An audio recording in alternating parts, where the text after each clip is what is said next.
আসসালামু আলাইকুম। বার কাউন্সিলের পরীক্ষার্থী ভাই ও বোনেরা, আপনারা সবাই ভালো আছেন। বিগত দণ্ডবিধির ধারা 406 এবং 420 নিয়ে আলোচনা করেছিলাম। তো ওই ধারাটা খুবই ইম্পর্ট্যান্ট এবং এটা বাস্তব ক্ষেত্রেও খুব কাজে লাগে। কোর্টের মামলা মোকদ্দমার ক্ষেত্রেও এটা কাজে লাগে। তো আজকে দণ্ডবিধির আমি ধারা 34 এবং 149 নিয়ে আলোচনা করব।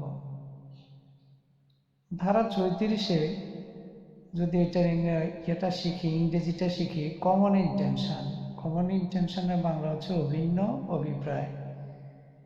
কি বলেছে এতে?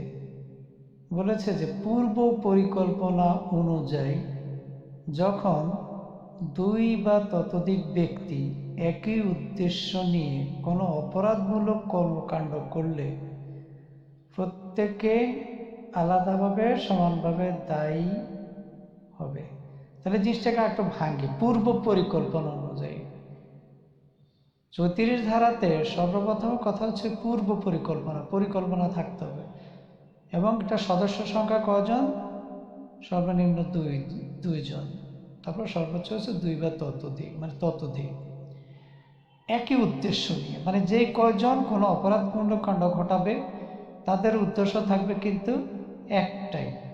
আচ্ছা, প্রত্যেকে যখন কোনো অপরাধটা ঘটাবে তখন ওই অপরাধের জন্য দায়ী প্রত্যেককে, তারা আলাদা আলাদা এককভাবে দায়ী থাকবে।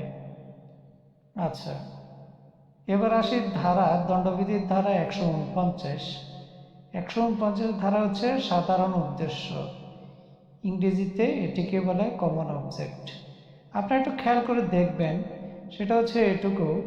ধারা 34 এবং ধারা 149 বার কাউন্সিল পরীক্ষায় এমসিকিউ, রিটেন, ভাইভা এবং জুডিশিয়াল সার্ভিসের পরীক্ষাতেও হয়, এবং অনেক সময় দেখা যায় যে হাইকোর্টের পরীক্ষাতেও কিন্তু আপনার এগুলো আসে, ভাইভা পরীক্ষাতে আসে।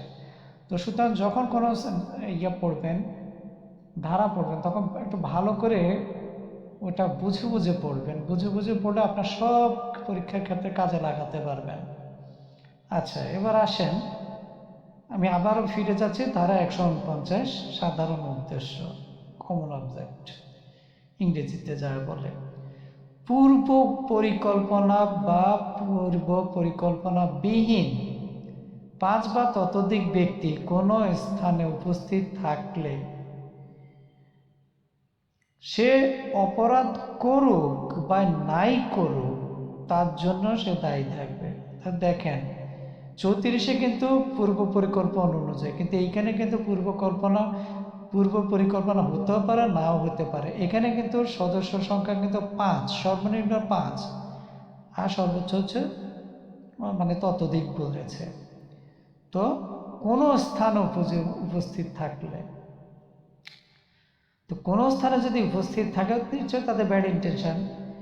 যদি কোনো অপরাধ করুক বা নাই করুক, সে উপস্থিত থাকলো, যে অপরাধটা করতে গেল সে উপস্থিত থাকলো বা নাই বা থাকলো, কিন্তু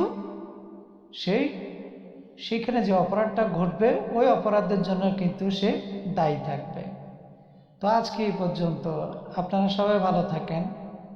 আমি ফিহা ল স্কুলের পক্ষ থেকে আপনাদের সবাইকে জানাই আন্তরিক শুভেচ্ছা। আপনারা সবাই ভালো থাকুন। আসসালামু আলাইকুম।